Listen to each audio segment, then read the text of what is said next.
ఏ విధమైనటువంటి దురభ్యాసాలని మనం చేసుకోకూడదు. అంటే దురభ్యాసాలు అనగానే చాలామందికి ఏమనిపిస్తుంది, కొన్ని గుర్తొస్తాయి. దురభ్యాసం ఇవన్నీ చెడు అలవాట్లు అనగానే కొన్ని మీ బుద్ధిలో జ్ఞాపకానికి వస్తాయి. అవి అందరికీ తెలిసినవే. అలాంటి దురభ్యాసాలు, అలాంటి చెడు అలవాట్లు అందరికీ కూడా తెలిసినవే. కానీ ఇటీవల నేను చెప్పేటటువంటి దురభ్యాసాల్లో ఇంకా కొన్ని ఉన్నాయి. ఏమిటంటే అది బహుశా దీని యొక్క అవసరం ఇదివరకు ఉండేది కాదు, కానీ ఇప్పుడు ఆ దురభ్యాసాల్లో దీన్ని కూడా చేర్చాలి. ఏమిటి అని అంటే ఊరికే ఎప్పుడు ఫోన్లు చూస్తూ, మొబైల్ చూస్తూ కూర్చోవడం, అనవసరమైనటువంటి విషయాలన్నింటినీ దాంట్లో చూస్తూ ఉండడం. ఈ దురభ్యాసం చాలామందికి ఉంది. ఇది కూడా చాలా హానికారకంగానే ఉంది. ఎందుకంటే ఇదివరకు ఆ పట్టీలో ఇవి ఉండేవి కావు, కానీ ఇప్పుడు దీన్ని కూడా చేర్చాల్సి వచ్చింది. ఇవి ఆ దురభ్యాసాలు అనగానే కొన్ని గుర్తొస్తాయి. ముఖ్యంగా 4-5 గుర్తొస్తాయి మనకి దురభ్యాసం. ఆ 4-5తో పాటు 5ో దానిగాను అథవా 6ో దానిగాను దీన్ని కూడా చేర్చాలి. ఎందుకంటే ఇది అంత హానికారకంగా ఉంది కాబట్టి. ఇక్కడ ఏమిటి, ఇక్కడ ఎవరిది తప్పు? ఈ వస్తువుని తయారు చేసిన వాడిది తప్పు కాదు, దాన్ని ఉపయోగించేటటువంటి వాడిది తప్పు.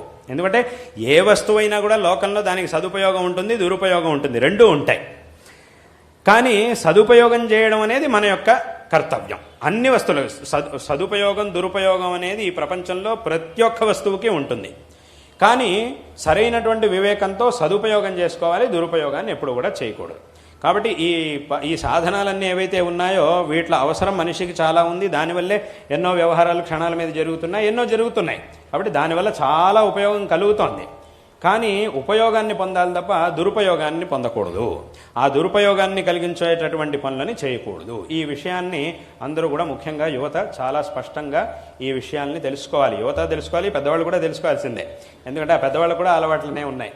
కాబట్టి అందులోనూ ముఖ్యంగా యువత తప్పు. అంటే పెద్దవాళ్ళు ఏమవుతుందంటే వాళ్ళు పెద్దవాళ్ళు అయ్యారు కాబట్టి, వాళ్ళ అనుభవాన్ని పొందినటువంటి వాళ్ళు కాబట్టి దీని ప్రభావం ఎక్కువ వాళ్ళ మీద చూపించదు. వాళ్ళు ఉపయోగించినా కూడా ఎక్కువ దీని ప్రభావం వాళ్ళ మీద ఉండకపోవచ్చు. కానీ ఆ యువత యొక్క మనస్సు ఏదైతే ఉందో, చిన్నపిల్లలు కానీ యువత కానీ, వాళ్ళ మనస్సు అనేది ఏదైతే ఉందో అది ఇంకా ఇంకా ఇంకా ఇంకా వికాసాన్ని చెందవలసినటువంటి మనస్సు అది. కాబట్టి అటువంటి ఆ వికాసాన్ని పొందేటటువంటి అవస్థలో గనక దానికి ఏదైనా ఇబ్బంది కలిగింది, విఘాతం కలిగింది అంటే ఇంకా వికాసాన్ని పొందడం అనేది ఆగిపోతుంది. ఇప్పుడు ఒక విత్తనం ఉంది, ఆ విత్తనాన్ని నాటినప్పుడు దాని నుంచి ఒక విత్తనం చక్కగా ఉన్నప్పుడు దాన్ని నాటి నీళ్లు పోస్తే అప్పుడు ఏమవుతుంది, దాని నుంచి అది మొలకెత్తుతుంది, దాని నుంచి మొక్క పెరుగుతుంది, త్వరగా పెద్ద చెట్టు అవుతుంది, మనకి ఫలాన్ని ఇస్తుంది. అదే ఆ విత్తనాన్ని కనుక ఒకసారి మంటల మీద కాల్చి దాన్ని కనుక నాటితే అప్పుడు ఏమవుతుంది, దాని నుంచి అంకురం అనేది పుట్టదు. అది చక్కగా ఉన్నప్పుడు దాని నుంచి ఒకసారి మంటల్లో పడేసి కొంచెం కాలిన తర్వాత మళ్ళీ దాన్ని తీసి ఆ కాలిపోయిన విత్తనాన్ని తెచ్చి నాటామనుకోండి, అప్పుడేముంది, దాని నుంచి అంకురం అనేది పుట్టదు, మొలకెత్తదు అది. ఎందుకంటే అది కాలిపోయింది, అక్కడికి అయిపోయింది దాని పరిస్థితి. అదేవిధంగా అవుతుంది. ఈ చెడు అలవాట్ల వల్ల మన యొక్క బుద్ధికి ఇటువంటి విఘాతం కలుగుతుంది. అక్కడికి ఆ వికాసానికి చాలా పెద్ద ప్రతిబంధకం అనేది ఏర్పడుతుంది. కాబట్టి ఇటువంటి చెడభ్యాసాలని మానేయాలి. ఇప్పుడు చెప్పబడినటువంటి ఈ పనులు, అందులోనూ ధార్మికమైనటువంటి, అంటే ఒకటి వైయక్తికంగా మనం అభివృద్ధి చెందడానికి కావాల్సినటువంటి పనులు, అదేవిధంగా మనం ఏ వంశంలో, ఏ కుటుంబంలో అయితే మనం జన్మించామో దాని యొక్క శ్రేయస్సుకి, దానిలో మనకున్నటువంటి బాధ్యతలు ఏవైతే ఉంటాయో వాటికి సంబంధించినటువంటి పనులు, అదేవిధంగా ఏ సమాజంలో అయితే మనం బతుకుతున్నామో, ఏ ధర్మంలో అయితే మనం బతుకుతున్నామో దానికి సంబంధించినటువంటి పనులు. మళ్ళీ ఈ 3 పనులు ఇప్పుడు చెప్పినట్టుగా 2 రకాలు, లౌకికము మరియు ధార్మికం. ఈ విధంగా ఈ పనులన్నింటినీ కూడా చేస్తూ ఈ అన్ని దురభ్యాసాల నుంచి దూరంగా ఉంటూ చక్కటి జీవితాన్ని గనక మనం నిర్మించుకుంటే తప్పకుండా ఉత్తమమైనటువంటి స్థితికి మనం వస్తాము అనేటటువంటి విషయంలో ఏమాత్రం సందేహం లేదు. ఇక్కడ కేవలం, అంటే నేను ఇందాక నుంచి 2 రకాలుగా ఎందుకు చెప్తున్నాను అనంటే, కేవలం లౌకికమైనటువంటి అభివృద్ధి మాత్రమే సరిపోదు. ధార్మికమైనటువంటి ఒక చైతన్యాన్ని కూడా తప్పకుండా మనం పొందాలి. లౌకికంగా ఏదో విద్యాభ్యాసం చేశాము, చాలా పెద్ద పెద్ద చదువులు చదివాము, ఎక్కడెక్కడికో వెళ్ళి చదువుకొని వచ్చామంటే సరిపోదు. అది చాలా అవసరం, అందులో సందేహం లేదు. కానీ ఇటువంటి ధార్మికమైనటువంటి ఆ మార్గదర్శనాన్ని కూడా తప్పకుండా మనం పొందినప్పుడు మాత్రమే పరిపూర్ణంగా మన మీద మనం నిగ్రహాన్ని సాధించగలుగుతాం, ఉత్తమమైనటువంటి స్థితికి మనం రాగలుగుతాం. కాబట్టి ఈ విషయాన్ని అందరూ కూడా తప్పకుండా తెలుసుకోవాలి. భగవంతుడు అందరికీ కూడా చక్కటి బుద్ధిశక్తిని ఇచ్చాడు, మీ అందరికీ కూడా చక్కటి కుటుంబాన్ని ఇచ్చాడు, చక్కటి తల్లిదండ్రులను ఇచ్చాడు, చక్కటి కుటుంబాన్ని ఇచ్చాడు, చక్కటి బుద్ధిశక్తిని ఇచ్చాడు. వీటన్నిటినీ కూడా భగవంతుడు ఇచ్చాడు. ఎందుకంటే లోకంలో కనుక మనం చూస్తే ఇవి కూడా లేనటువంటి వాళ్ళు ఎంతోమంది ఉన్నారు, చాలా కష్టమైనటువంటి పరిస్థితిలో ఉండేవాళ్ళు ఎంతోమంది ఉన్నారు. కాబట్టి అలా పోలిస్తే కనుక మనందరికీ కూడా మీ అందరికీ కూడా చాలా మంచి ఒక వాతావరణాన్ని భగవంతుడు ప్రసాదించాడు. కాబట్టి ఇటువంటి పరిస్థితిలో చక్కగా చదువుకోవాలి, చక్కగా సాధన చెయ్యాలి. కొన్నిసార్లు ఏమవుతుందంటే మనం చేసినటువంటి సాధనకి తగినంత ఫలం ఆ సమయానికి లభించకపోవచ్చు. అంటే చాలామంది ఏమడుగుతుంటారు నా దగ్గర అనంటే, ముఖ్యంగా చాలామంది పిల్లలు యువత నా దగ్గర ఎప్పుడు కూడా అడిగేటటువంటి ప్రశ్న ఏమిటి అనంటే, మేము ఎంత చదువుకున్నా కూడా మాకు రావట్లేదండి, ఏం చేయాలి అని అడుగుతుంటారు. ఎంత చదువుకున్నా కూడా రావట్లేదు అని అడుగుతుంటారు. అప్పుడు నేను వాళ్ళకి చెప్పే సమాధానం ఏమిటంటే, ఎంత చదువుకున్నా రావట్లేదు అని అంటే అప్పుడు ఏం చేయాలి అంటే వచ్చేంత వరకు చదువుకోవాలి. అదే దీనికి సమాధానం. ఎంత చదువుకున్నా రావట్లేదు ఏం చేయాలి అని అంటే అప్పుడు ఏం చేయాలి, వచ్చేంత వరకు చదవాలి అనేది దీనికి సమాధానం. అంతకంటే ఇంకా సమాధానం చెప్పలేం. అయితే ఏమవుతుందంటే కొంతమందికి ఒకసారి చదువుకుంటే వచ్చేస్తుంది, కొంతమందికి 4 సార్లు చదవాలి, కొంతమందికి 10 సార్లు చదవాలి, కొంతమందికి 15 సార్లు చదవాలి. ఆ 15 సార్లు చదవాల్సిన వాడికి 15 సార్లు చదివితేనే వస్తుంది వాడికి. ఒకసారి చదివితే వాడికి రాదు, 10 సార్లు చదివినా కూడా రాదు, 15 సార్లు చదివితేనే వాడికి వస్తుంది. ఎందుకంటే వాడి సామర్థ్యం అది. ఈ సామర్థ్యం అనేది ఒక్కొక్కరికి ఒక్కో రకంగా ఉంటుంది. కాబట్టి ఎవరైనా కూడా వాళ్ళకు వచ్చేంత వరకు తప్పకుండా చదువుకుంటే, అందుకే ఇప్పుడు అంటే ఒక ఉదాహరణ ఏమిటి అంటే, ఇప్పుడు మనకి వెన్న రావాలి అని అంటే ఏం చేయాలి, మజ్జిగని చిలికితే దాని నుంచి వెన్న వస్తుంది. అక్కడ ఈ మజ్జిగని ఎంతసేపు చిలకాలి అని ప్రశ్న అడిగితే దానికి ఏమిటి సమాధానం? ఒకసారైనా, 2 సార్లైనా, 3 సార్లైనా, 4 సార్లైనా ఏం చెప్పాలి సమాధానం? వెన్న వచ్చేంతవరకు చిలుగుతూనే ఉండాలి. అదే దాని సమాధానం. అంతకంటే ఇక్కడ ఇంకో సమాధానం చెప్పడమే కుదరదు. అది వచ్చేంత వరకు చేయాల్సిందే ఆ పనిని. అదేవిధంగా ఈ చదువు అనేది ఏదైతే ఉందో అది కూడా అంతే, వచ్చేంత వరకు చదువుకోవాలి. అలాగని ఎన్నిసార్లు 100 సార్లు చదివినా కూడా రాదు అనేంత మందబుద్ధులు ఎవరు లేరు కదా ఇక్కడ. మరి అంత మటుకు మందబుద్ధి అని అంటే అంత మందబుద్ధులు ఎవరు లేరు ప్రపంచంలో. 100 సార్లు చదువుకున్నా కూడా రాదు అనేంత మందబుద్ధులు అయితే ఖచ్చితంగా ఉండరు. తప్పకుండా వస్తుంది, తప్పకుండా చదువుకుంటే తప్పకుండా వస్తుంది. దృష్టి పెట్టి చక్కగా చదువుకుంటే, ఆ ప్రయత్నం చేస్తే తప్పకుండా వస్తుంది. కొన్నిసార్లు కొంతమందికి ఎక్కువ ప్రయత్నం చేయాల్సి వస్తుంది అంతే. అంటే ఒక చిన్న కథ ఉంది. ఒకసారి ఒక ఊరుంది. ఆ ఊళ్ళో 2 స్నేహితులు ఉన్నారు. వాళ్ళిద్దరూ పక్కపక్కనే వాళ్ళకే పెద్ద ఏదో అక్కడక్కడ చిన్న చిన్న పనులు చేసుకొని దానివల్ల ఎంత డబ్బు వస్తే దాంతో ఏదో ఉన్న దాంట్లో పెద్ద ధనవంతులేం కాదు, ఏమీ లేదు, ఉన్నదానికి కొన్నిసార్లు ఉన్నదానికే సరిపోదు. అటువంటి పరిస్థితి. వాళ్ళు 2 ఇళ్ళు ఉండేవి. ఇద్దరు పక్కపక్కన చిన్న చిన్న ఇళ్ళని కట్టుకున్నారు. ఒకసారి ఏమైంది అంటే, ఉన్నట్టుండి ఎవరో ఒక మహాయోగి ఆయన ఆ ఊళ్ళోంచి అలా వెళ్తున్నాడు, వీళ్ళ ఇంటి ముందు నుంచి అలా వెళ్తున్నాడు. ఏదో సందడి వినిపిస్తోంది, జనాలంతా వచ్చి ఆయన చూస్తూ ఉన్నారు. అప్పుడు ఏమైంది అంటే, ఎవరో వచ్చినట్టు ఉన్నారు, ఏదో జనాలంతా వచ్చారు, ఏమైంది అని చెప్పి వీళ్ళిద్దరు ఇంటి నుంచి బయటకు వచ్చి చూస్తూ ఉన్నారు. చూస్తుంటే ఆయన పాటికి ఆయనలా వెళ్తున్నాడు. కొంతమంది ఏమో ఆయన చూసి దండాలు పెడుతున్నారు, కొంతమంది ఏమో మామూలుగా నుంచొని చూస్తున్నారు. అలా రకరకాలుగా జనాలు వాళ్ళ పాటు వాళ్ళు ఏదేదో చేస్తున్నారు. ఈయన మాత్రం వాళ్ళవన్నీ పట్టించుకోకుండా అలా వెళ్తున్నాడు. వీళ్ళిద్దరు ఇంటి ముందుకు వచ్చి రాగానే అది ఆయనకి ఏమనిపించిందో తెలియదు కానీ వీళ్ళిద్దరి వైపు చూశాడు. చూసి ఏమన్నాడు అనంటే, మీ ఇద్దరు కట్టుకున్న చిన్న ఇళ్ళు ఏవైతే ఉన్నాయో వీట్ల కింద పెద్ద నిధి ఉంది. ఇంత పెద్ద నిధి ఉన్నప్పుడు ఎందుకు మీరిద్దరు ఇంత దారిద్ర్యంలో జీవిస్తున్నారు? ఆ నిధిని తీసుకుంటే మీరు చక్కగా సుఖంగా ఉండగలుగుతారు, ఆ పని చేయండి అని చెప్పేసి వెళ్ళిపోయాడు. చెప్పేసి ఇంకేం మాట్లాడకుండా ఇంత మాత్రం చెప్పేశాడు, వెళ్ళిపోయాడు. వెళ్ళంగానే వీళ్ళిద్దరు ఆలోచనలో పడ్డారు. పెద్ద నిధి ఉందంటే ఎవరొద్దంటారు? కాబట్టి వీళ్ళిద్దరు కూడా చాలా ఆనందపడ్డారు, చాలా ఆలోచించారు. కానీ ఏమిటి ఇలా చెప్పాడు, నిజంగా అలా నిధి ఉందా లేదా? ఇప్పుడు ఈ నిధి కోసం ఇంటిని పడగొట్టాలి, చివరిగా దొరకలేదు అంటే ఉన్న ఇల్లు కూడా పోతుంది, ఇప్పుడు ఏం చేయాలి అని వీళ్ళిద్దరూ చాలా సందేహంలో పడ్డారు.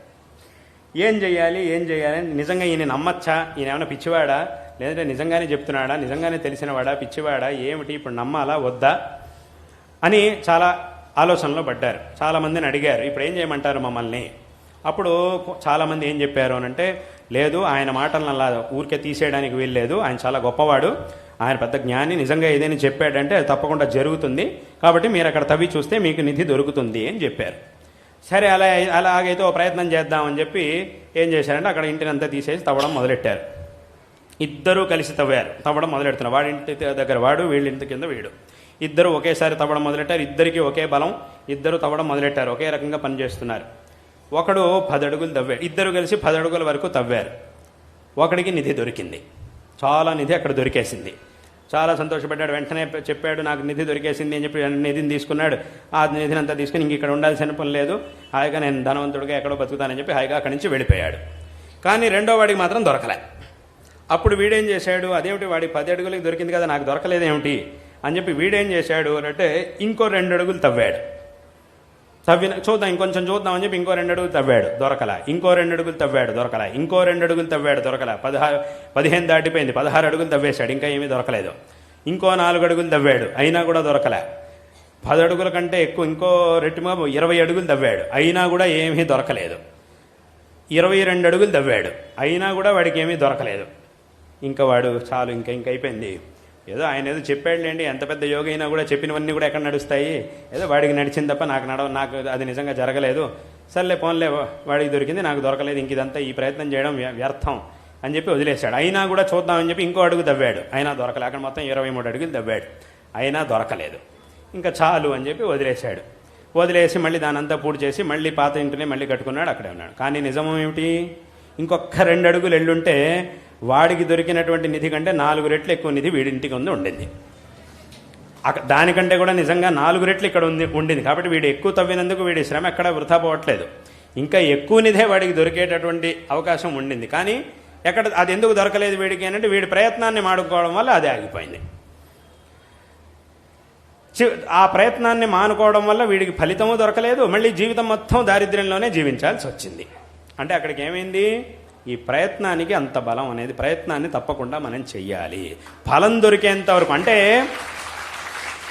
సరైనటువంటి మార్గంలో ఏ మార్గంలో వెళితే నాకు ఫలం దొరుకుతుంది అనే విషయాన్ని మొట్టమొదట ప్రామాణికులైనటువంటి వ్యక్తి నుంచి స్పష్టంగా నిర్ణయించుకొని ఆ తర్వాత మనం దాంట్లో దిగాము అనంటే ఫలం దొరికేంత వరకు ప్రయత్నం చేస్తూనే ఉండాలి. ముందు సరైనటువంటి మార్గాన్ని నిర్ధారించుకోవాలి మొట్టమొదట. అలాగని ఏది పెడితే దాంట్లో అనవసరంగా ప్రయత్నాలు చేయకూడదు. సరైనటువంటి మార్గం ఏది అనేదాన్ని పెద్దల నుంచి నిర్దేశం తీసుకొని నిర్ణయం చేసుకొని ముందు దాంట్లోకి దిగాలి. ఆ తర్వాత ఫలం దొరికేంత వరకు ప్రయత్నించాలి. కాబట్టి చదువుకోవాలి, ఎంత చదువుకున్నా రావట్లేదు అంటే దాని అర్థం ఏమిటి, చదువుకుంటే తప్పకుండా రానే వస్తుంది. కాబట్టి అప్పుడు ఏం చేయాలంటే వచ్చేంత వరకు చదువుకోవాలి. ఇలా వచ్చేంత వరకు చక్కగా చదువుకొని చక్కగా అందరూ కూడా గొప్పవాళ్ళు అవ్వాలి. అందరికీ కూడా జీవితం అనేది తప్పకుండా ఒక మంచి అవకాశాన్ని ఇస్తుంది. కాబట్టి అందరూ కూడా ఈ ప్రయత్నాన్ని చక్కగా చెయ్యాలి.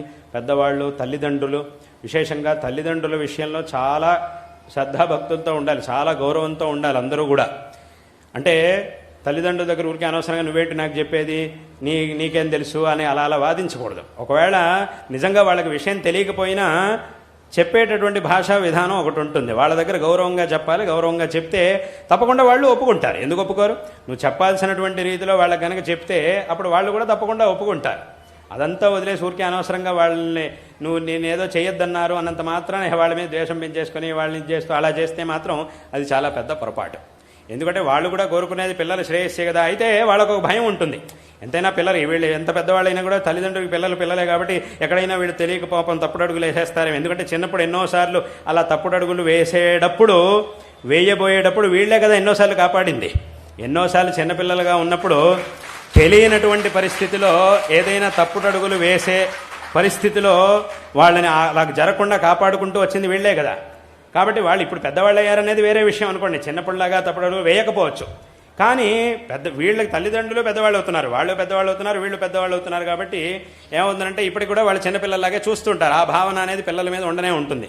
కాబట్టి అదొక భయం ఉంటుంది వాళ్ళకి. ఇప్పుడైనా ఎక్కడైనా పొరపాటు ఏమైనా తప్పుడు అడుగులు వేస్తారేమో అనే భావనతో వాళ్ళు జాగ్రత్త కొద్దీ చాలా విషయాలు చెప్తారు. ఇదంతా ఎందుకులే వద్దులే అని కొన్నిసార్లు అనొచ్చు. కానీ వాళ్ళకి గనక ఇలా వెళ్తే ఏమీ జరగదు, మంచిదే అనేటటువంటి ధైర్యాన్ని వాళ్ళకి తెచ్చేట్టుగా వాళ్ళకి ఈ విషయాన్ని అర్థం చేయించగలిగితే అప్పుడు తప్పకుండా వాళ్ళు మాత్రం ఎందుకు కాదంటారు. మంచిదే జరుగుతుంది అన్నప్పుడు వాళ్ళు కోరుకునేది మంచే కాబట్టి మంచిదే జరుగుతుంది అని అంటే తప్పకుండా వాళ్ళు కూడా కాదనరు. కాబట్టి దీన్ని అంటే ఆ కళ మనకే రావాలి, పిల్లలకు ఉండాలి.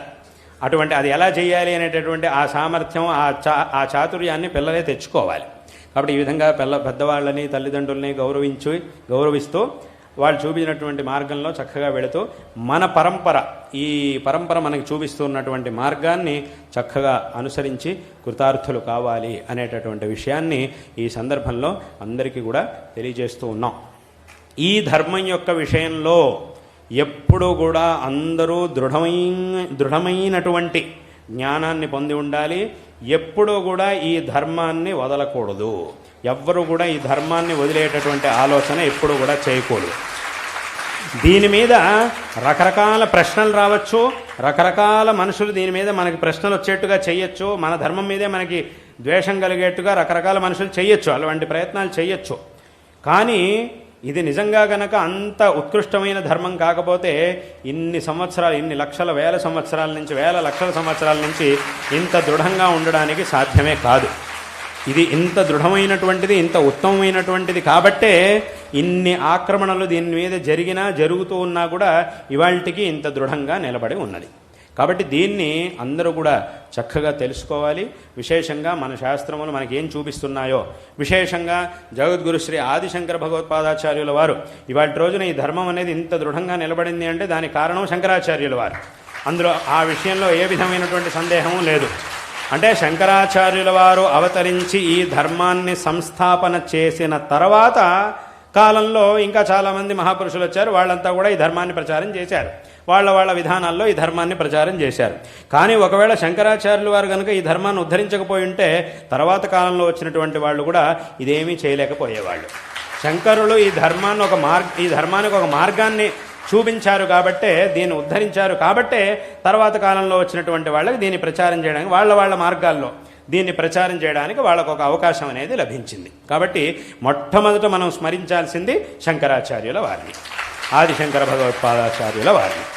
కాబట్టి వారు చూపించినటువంటి మార్గాలు, వారు ఉపదేశించినటువంటి విషయాలు, వీటన్నిటిని కూడా చక్కగా మన జీవితంలో ఆదర్శంగా తీసుకొని, ఉపదేశంగా తీసుకొని ఆ మార్గంలో వెళ్ళి మనం ఈ జీవితాన్ని సార్థకపరుచుకోవాలి అనేటటువంటి విషయాన్ని అందరికీ కూడా మరొకసారి ఈ సందర్భంలో తెలియజేస్తూ మీ అందరికీ కూడా నారాయణ స్మరణపూర్వకమైనటువంటి ఆశీర్వాదాలను తెలియజేస్తూ ఉన్నాం. శారదా చంద్రమౌళీశ్వరుల యొక్క, మా గురువరేణ్యుల యొక్క పరిపూర్ణమైనటువంటి అనుగ్రహం మీ అందరి యందు సదాకాలం ఉండుగాక, తద్వారా అందరికీ కూడా సకల శ్రేయస్సులు లభించుగాక అని ఈ సందర్భంలో ఆశీర్వాదాలను తెలియజేస్తూ ఉన్నాం.